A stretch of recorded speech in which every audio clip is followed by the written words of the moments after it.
Hola chicos, ok. Este video es para repasar un poco todo lo que es ecuaciones diferenciales, o sea, la parte más básica, y ya ustedes puedan resolver como que los ejercicios más complejos, ok. Entonces, recuerden que siempre ustedes van a tener funciones, ¿cierto? Por ejemplo, a mí me gusta trabajar siempre con la población que depende del tiempo. Población que depende del tiempo, ok. Entonces, nosotros sabemos que si la derivamos, podemos llegar a la tasa de cambio, ¿no? A partir de hacer derivación de esta función, vamos a llegar a la tasa de cambio de la población con respecto al tiempo. Que si bien una de las opciones es colocarlo de esta forma, como P', no es la única y no es la que precisamente vamos a usar para ecuaciones diferenciales. Entonces, si ustedes en algún momento ven algo así, acuérdense que también es posible expresarlo con la división del diferencial de P sobre el diferencial de T, ¿cierto? Y justamente eso es lo que más nos va a servir para todo lo que es ecuaciones diferenciales. Entonces, hasta ahí llegamos derivando. Ahora justamente esto es lo que nos van a dar y lo que nosotros, bueno, a veces nos lo dan, a veces lo tenemos que formular en todo lo que es ecuaciones diferenciales. Entonces, nuestra meta al resolver una ecuación diferencial es justamente volver a la función, ¿ok? Y bueno, dentro de todo ese proceso sabemos que vamos a integrar, ¿no? No necesariamente de frente, sino que, pero sí en algún momento vamos a tener que integrar. Ok, ahora, como les había dicho, a veces les dan la ecuación diferencial, pero a veces no. Y esos a veces no es en los cuales nos lo pueden dar como un texto y nosotros tenemos que plantearlo, ¿ok? Entonces, siempre lo que te van a decir es la tasa de algo, pero no siempre la palabra tasa. Te pueden decir rapidez, con lo que cambia algo, velocidad. Entonces, esa rapidez a veces suele ser con respecto al tiempo, si es que no te dicen que es con respecto a otra cosa. Entonces, imaginemos eh, la tasa de cambio de tu variable dependiente sobre tu variable independiente es igual. Ahora, acá normalmente te dicen como que es proporcional, sobre todo cuando te lo dan escrito, ¿no? Es proporcional. Para que sea proporcional debe existir una constante de proporcionalidad que se le suele poner la letra K, ¿ok? Ahora, todo lo que te dicen que es directamente proporcional o no te dicen que es, va multiplicando, ¿ok? Aquí vamos a multiplicar a la constante todo lo que es directamente proporcional, o repito, si no te dicen qué cosa, asumes que es directamente proporcional. Le voy a poner dp de directamente proporcional. También hay otra opción que te digan que es inversamente proporcional a algo. En ese caso, lo que es inversamente proporcional iría dividiendo. Lo puedes poner dividiendo la constante o si tienes algo directo, lo puedes poner dividiendo eso. ¿Ok? Entonces, esto sería inversamente proporcional. Y hasta ahí tú deberías tener planteada tu ecuación diferencial, ¿ok? Ahora, tienes que acordarte de cosas claves como lo que es un producto. Acuérdate que un producto de A y B es una multiplicación. También puedes tener una diferencia de A y B sería una resta.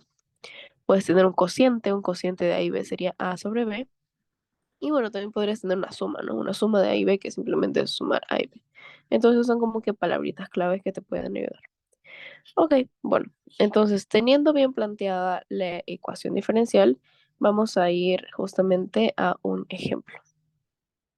Ok, por ejemplo aquí nos dice, un estudio analiza que la rapidez con que varía la población es proporcional al cociente de la población y la raíz de t más uno. Entonces, primero tenemos que identificar, como hemos visto, cuál es la tasa de cambio. Ok, eso es lo más importante. Acuérdense, pueden haber otras palabras que hagan referencia a tasa de cambio. Entonces, en este caso nos dicen, por ejemplo, la rapidez con que varía la población. ¿Ok? Entonces, la tasa de cambio vendría a ser de la población. Al decirnos rapidez, podemos asumir que es con respecto al tiempo. ¿Ok? Y también, si no estoy segura, luego puedo ver los otros datos para ver si justamente nos hablan del tiempo, de esta población que depende del tiempo. ¿Ok? Entonces, con eso ahí en verdecito, nosotros podemos plantear la tasa de cambio, que sería población con respecto al tiempo. ¿Ok? Hasta ahí ya está la tasa de cambio bien planteada con sus diferenciales. ¿Qué más nos dicen? Nos dicen es proporcional. ¿Es qué cosa es? Es como que igual, ¿cierto? Un igual. Es proporcional, tiene que ir acá. ¿Qué cosa era acá? Una constante de proporcionalidad. Constante de proporcionalidad. Listo, ahora, ¿a qué cosa es proporcional? Acuérdense que si nos dicen directo va multiplicando, si nos dicen inverso va dividiendo. Pero en este caso nos dicen solo es proporcional. Entonces asumimos que va multiplicando, ¿no? Va a ir algo multiplicando. ¿Ok? Y bueno, aquí vamos a señalar que hubo la palabra proporcional. Ahora, te dice que es proporcional a un cociente. ¿Y qué cosa es un cociente? A ver, si nos acordamos, un cociente es la división de dos cosas, ¿cierto? O sea, van a ir dos cosas dividiéndose. En este caso te dice que es el cociente de la población. Entonces tiene que estar arriba la población y la raíz de t más 1. O sea, lo que va a ir dividiendo es la raíz de t más 1. ¿Ok? Entonces, al ser todo esto proporcional, es como que va multiplicando. Pero si se dan cuenta, también hubo, o sea, podría estar eso expresado de otra forma, ¿cierto? También te pudieron haber dicho, es directamente proporcional a la población e inversamente proporcional a la raíz de t más 1.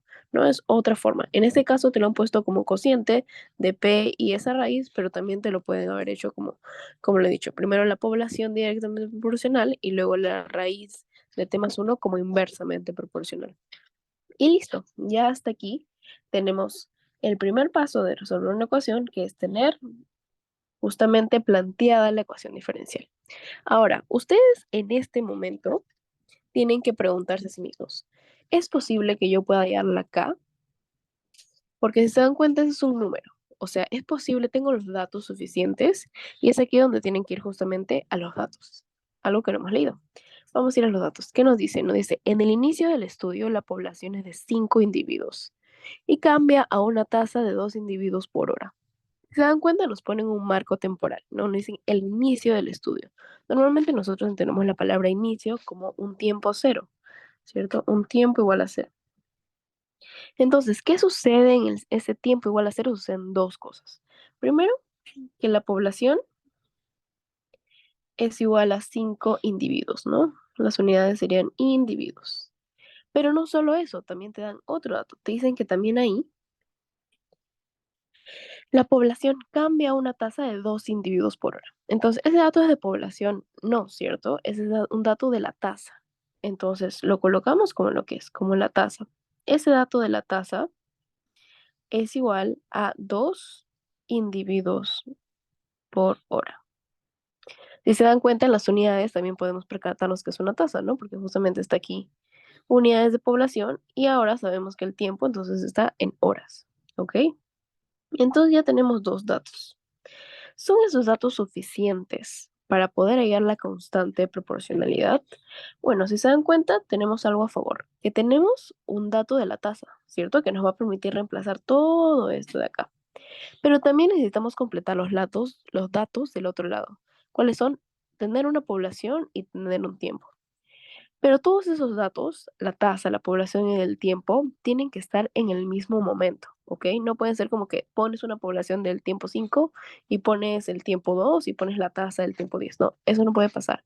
Lo que tiene que pasar es que si tú colocas datos aquí, esos datos tienen que ser de un mismo momento, ¿ok? Entonces, si nos damos cuenta, para nuestra suerte, todos los datos que tenemos son del tiempo cero. Es decir, nosotros sí podríamos hallar la constante de proporcionalidad. ¿Por qué? Porque tenemos una tasa de cambio para reemplazar aquí, tenemos una población para reemplazar aquí y tenemos un tiempo para reemplazarlo aquí. O sea, va a ser posible llegar a saber cuánto vale K. Entonces lo vamos a hacer, ¿ok? Atrás, atrás, ya. Tenemos que para el tiempo igual a cero, la tasa de cambio de la población es igual a 2, ¿cierto? 2 individuos por hora.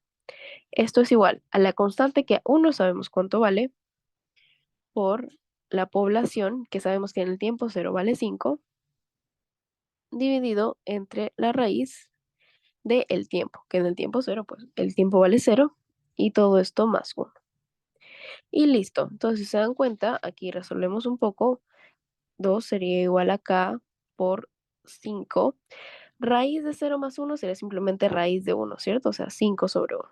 5/1 nos da 5 y pasaría al otro lado a dividir y nos queda entonces que 2/5 es igual a acá. Y bueno, también lo podríamos dejar así, pero en este caso el decimal pues no es muy largo, también lo podemos expresar entonces como un 0,4. Y listo, ya hallamos la constante K. Entonces se han dado cuenta que hay momentos donde no es necesario resolver la ecuación diferencial para recién hallar la constante. Bueno, también hay casos donde te lo pueden dar, ¿no? Pero en este caso la hemos hallado a partir de la ecuación diferencial. ¿Ok? Entonces ahora sí podemos tener bien planteada la ecuación diferencial, ya hallando la constante, acuérdense, solo cuando tenemos los datos suficientes. Si no, se trabaja como constante durante todo el proceso. Entonces quedaría que la tasa de cambio de la población con respecto al tiempo es igual a la constante, que vale 0,4 por la población dividido entre la raíz de t más 1. Y listo, ya está bien planteada nuestra ecuación diferencial.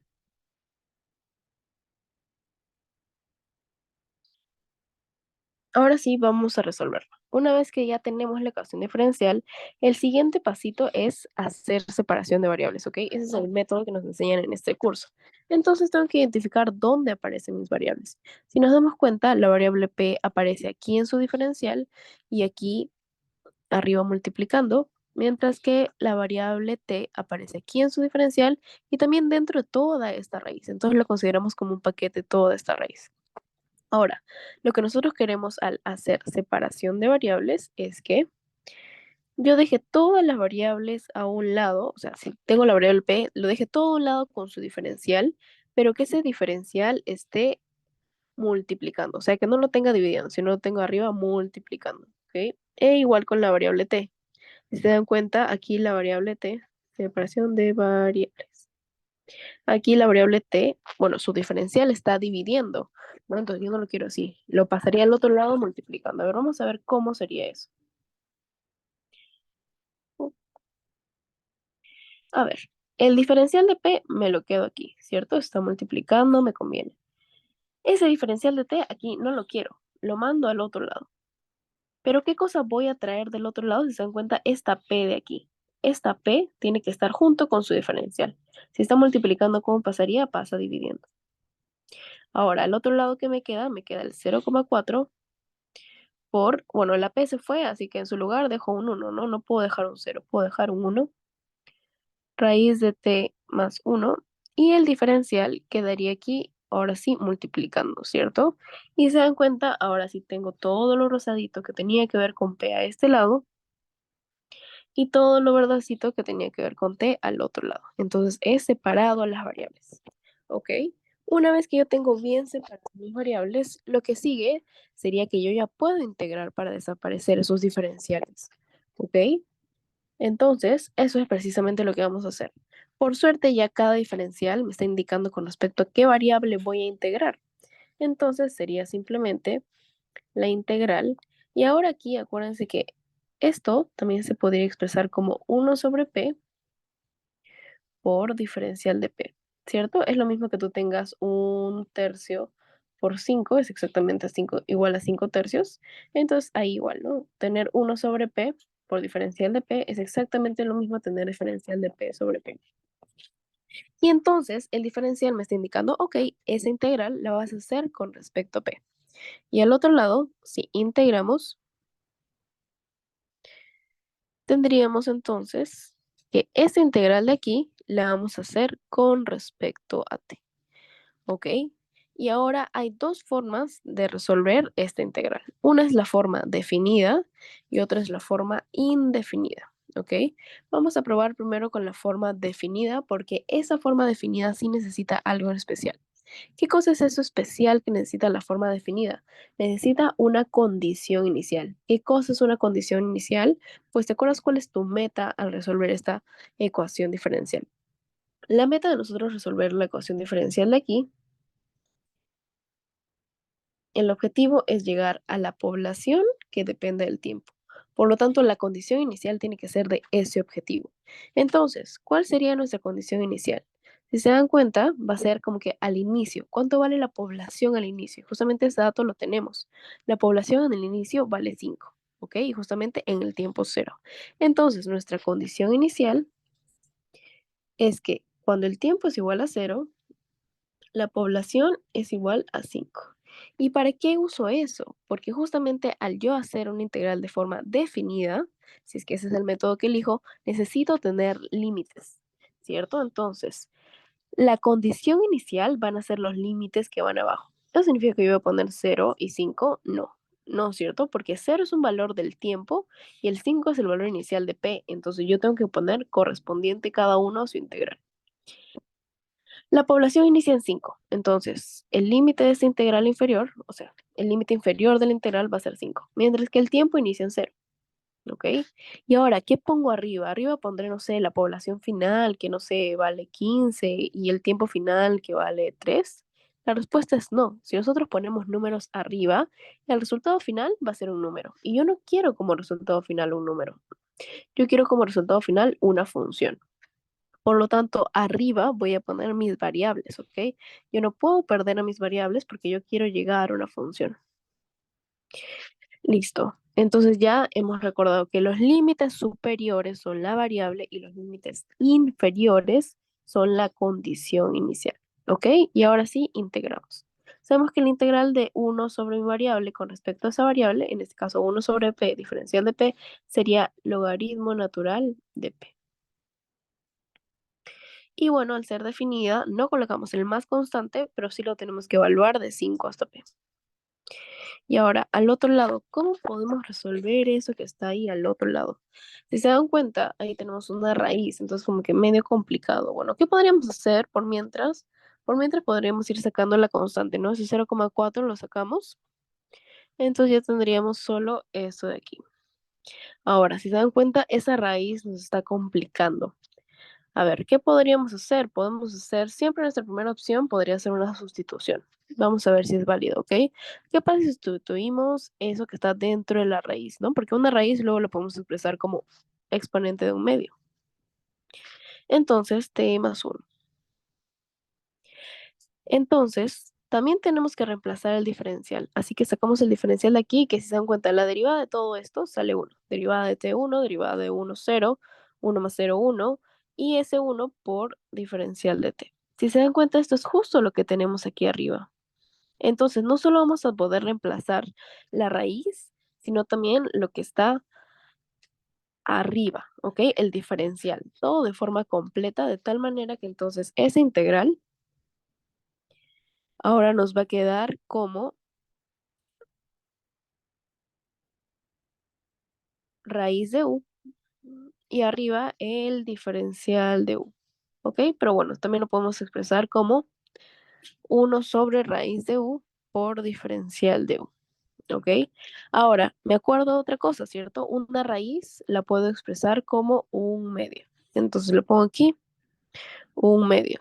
Y no solo eso, sino me acuerdo de otra cosa más, que si yo tengo un exponente, una potencia abajo, la puedo pasar arriba, ¿cierto? ¿Qué cosa es lo que cambia? Cambiaría el signo del exponente. Entonces, u elevado a un medio, lo puedo pasar para arriba. ¿Cómo lo paso para arriba? Sería u elevado a la menos un medio, ¿cierto? Acuérdense de la propiedad, si tú tienes 1 sobre, no sé, x al cubo, lo puedes expresar como x a la menos 3, ¿ok?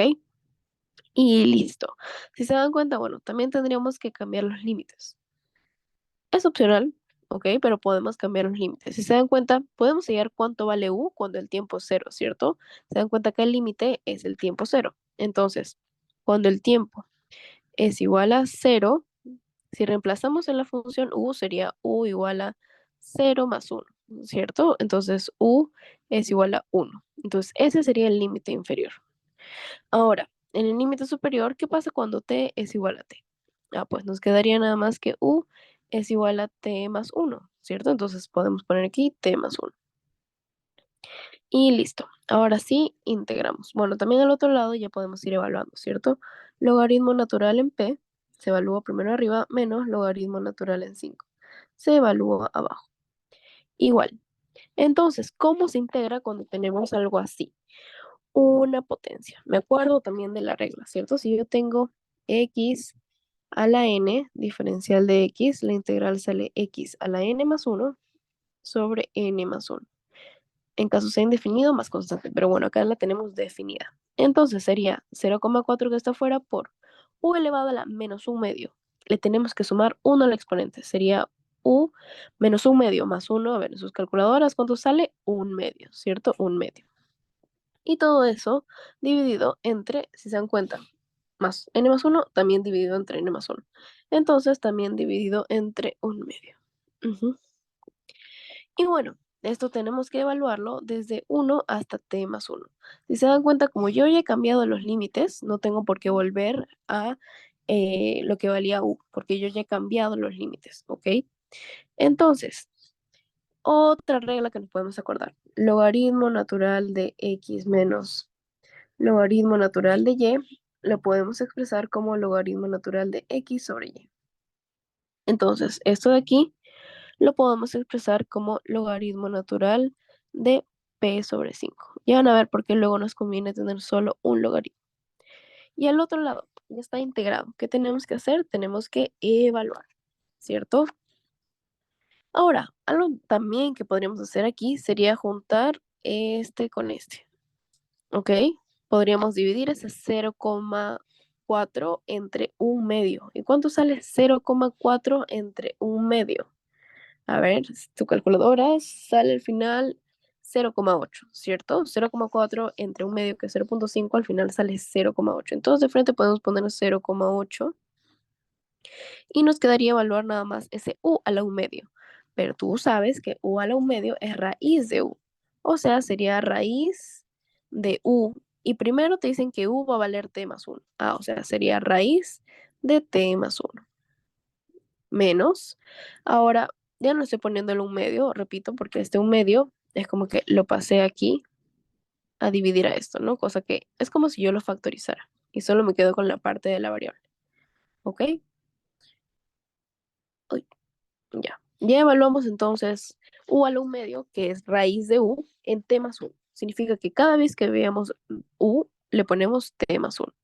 ¿Ok? Y luego tenemos que evaluar nuevamente u a la 1 medio, que sería raíz de u, pero ahora evaluado en 1, o sea, raíz de 1, ¿ok? Y listo. Seguimos. Logaritmo natural de p sobre 5 es igual. Ahora, ¿qué podemos hacer acá? Podemos poner 0,8 raíz de t más 1 menos, y raíz de 1, ¿cuánto vale? Simplemente 1, ¿cierto? 1. Ok, y ya está ahí, entre comillas, estaría más o menos bien resuelta toda la integral. ¿Qué pasa ahora? Lo que pasa ahora es que nosotros queremos hallar, acuérdense, ¿cuál es la meta? La meta es llegar a la función p que dependa de t. Por lo tanto, tenemos que despejar p. Y en este caso esta p está atrapada por un logaritmo. Entonces, ¿qué hacemos? ¿Se acuerdan cuál es, cómo yo saco algo de un logaritmo? Con Euler, ¿cierto? El Euler es la operación inversa que me permite quedarme solo con lo que está dentro del logaritmo. Entonces tengo que hacer esto aquí, sacar Euler a este lado, pero como es una igualdad, también lo tengo que hacer al otro lado. ¿Ok? Entonces sería Euler elevado a todo esto de aquí, igual a Euler elevado a todo esto de aquí. Listo. ¿Para qué me sirve eso? Para justamente olvidarme del logaritmo. Y ahora sí tengo un poco más despejada mi P, ¿cierto? P entre 5 sería igual a Euler. Y bueno, aquí podemos hacer una pequeña distributiva, ¿no? 0,8 raíz de t más 1 menos 0,8. Ok, ahora, ¿para qué he hecho yo esa distributiva? Porque al hacer esa distributiva, lo que nosotros estamos haciendo es que podamos expresar esa resta como otra cosita, ¿cierto? No sé si se acuerdan que Euler elevado a la m más n se puede expresar como Euler a la m por Euler a la n. Entonces, una resta, que sería menos m, si bien se puede expresar como división, también lo podemos expresar como Euler a la m por Euler a la menos n. Entonces, eso de ahí lo podemos expresar como Euler elevado a la 0,8 raíz de t más 1 por muy importante, Euler elevado a la menos 0,8. ¿Y de qué me sirve a mí tener Euler elevado a la menos 0,8? Me sirve, ¿saben por qué? Porque entonces yo puedo hallar cuál es el valor de Euler elevado a la menos 0,8, ¿ok? Y bueno, para esto vamos a calculadora. Ok, Euler al lado menos 8 sale aproximadamente, a ver, copiamos todo esto. Si no me olvido, todo eso sale, ay, a ver, ¿cuándo salía? Ya, sale 0,449. ¿Ok? Cosa que ahora se ve un poco más bonito, ¿no? Yo no tengo tanto en el exponente, sino tengo un número por Euler elevado a lo que está. Y ahora, ¿cuál es el último paso para poder despejar mi variable P? Simplemente, si se dan cuenta, este 5, mandarlo al otro lado a multiplicar. Entonces, quedaría P. Como todo el otro lado va a estar multiplicando, podemos cambiar el orden, ¿cierto? El orden de los factores no altera el producto. Cosa que ponemos todos los numeritos adelante y dejamos todo eso multiplicado por el Euler, donde está mi variable, ¿cierto? Si se dan cuenta, no hemos perdido la variable justamente porque era uno de nuestros límites. Y entonces tenemos una función. ¿Ya qué cosa más podríamos hacer? Podríamos pues multiplicar esos numeritos, ¿no? Que sale aproximadamente 2,25 por Euler elevado a la 0,8 raíz de t más 1. Y listo. Ya con eso tenemos despejada la variable p, es decir, tenemos una función p que depende del tiempo, ¿no? Y esa es la pregunta, lamentablemente esa no es la pregunta. La pregunta del problema era que hayas cuántos individuos habrá en la décima hora. Es decir, ¿qué tengo que hacer entonces? Evaluar nuestra función en 5, ¿cierto? Una vez que yo tengo la función, puedo hallar cuánto vale para cualquier tiempo, ¿no? Entonces, mi P lo evalúo en el tiempo 5. Ay, perdón, en el tiempo 10, que sería igual a 2,25 Euler elevado a la 0,8 por raíz de 10 más 1. ¿No? Ya aquí yo les dejo para que ustedes resuelvan en su calculadora, pero sí, las unidades finales a ser de población saldrían individuos, ¿cierto? La población estaba en individuos. Y listo, podríamos hallar la población para cualquier tiempo. Ahora, ¿qué pasa si yo decidiera hacerlo de forma indefinida? ¿No? Si yo decidiera hacerlo de forma indefinida, hubiera habido como que un pequeño cambio, ¿no? Si se dan cuenta, no hubiera tenido que evaluar en los límites, sino simplemente hubiera salido el logaritmo natural de p y aquí la integral que me salía le hubiera tenido que poner un más constante, ¿cierto? No hubiera tenido que evaluar en los límites, sino al final ponerle un más constante. Y al final la chamba iba a ser justamente hallar esa constante a partir de algún dato, que en este caso tenemos el dato de condición inicial. ¿Ok? Igual cualquier duda podemos ver también cómo sería de forma indefinida, pero si alguien puede intentarlo y llega a la misma respuesta, estaría perfecto, ¿no? ¿Cuál ha sido más importante? Que hemos llegado ya a la función para cualquier tiempo. Y listo, chicos, eso sería entonces, recuerden los pasos generales. Primero, a ver, vamos a anotar los pasos generales. Primero, tener la ecuación diferencial, ¿no? Ya sea tener o plantear, o sea, bueno, mejor dicho, plantear o identificar. Plantear o identificar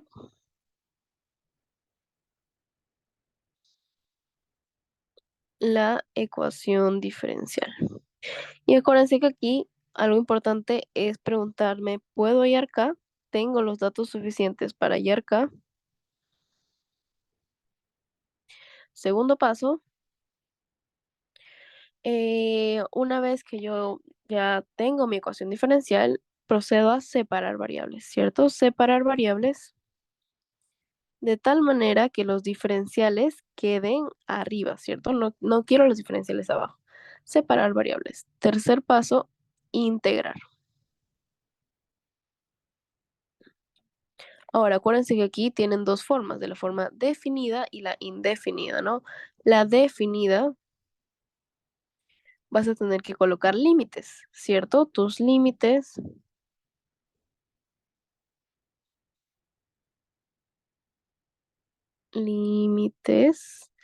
los superiores, ¿cuáles iban a ser? Los superiores iban a ser las variables, ¿cierto? Yo no quiero perder las variables. Y los límites inferiores iban a ser la condición inicial. Ok, mientras que en la indefinida yo tengo que colocar, una vez que integro, tengo que colocar el más constante, ¿no? Es suficiente con que lo coloquen a un lado, ¿ok? Una vez que tú ya resolviste la integral, te vas a despejar tu variable dependiente, ¿no? En este caso hemos despejado P, pero en general es despejar la variable dependiente. Y quinto paso.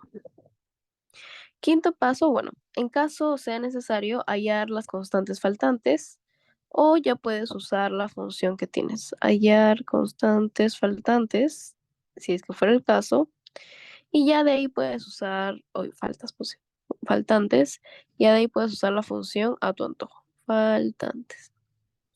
Y listo, chicos, eso sería todo y adiós.